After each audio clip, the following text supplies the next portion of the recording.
Hello po mga kananay, magandang umaga po. Ngayon po ay magliligpit po ako dito sa aming bahay. Kita nyo po ang gulo ng aming bahay. Ayan po yung batang magulo. Ayan po, oh. Dami. Ayan po, ang dami pong kalat, mga laruan. Puro po yung laruan. Ayan pa po sa baba. Ayan ang mga salary na naglalaro, nagkakalat.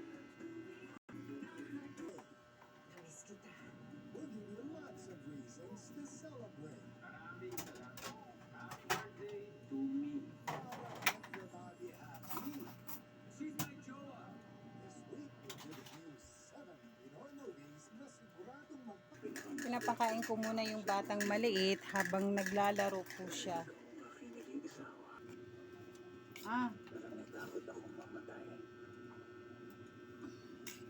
Nakain ko po muna siya kasi para makatapos pa ako sa gawain ko sa bahay.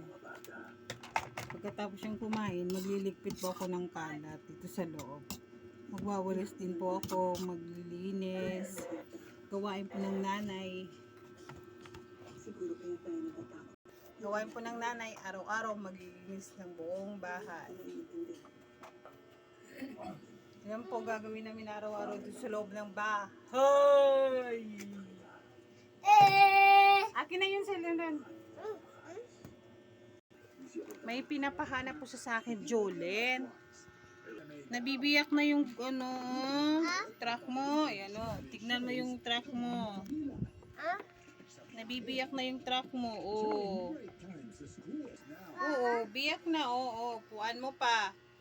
Inuupuan mo pa. Nabiyak na?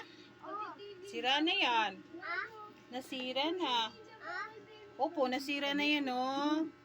Mama! Hello? Mama! Mama? Nasira na yon? Oo. Wala na, nasira na yung truck mo. Ayan, oh, sira na yung truck. Oh, ang gulo po ng bahay namin. Ayan, side door. Oh, sira na yung truck. Sige na, babi na tayo.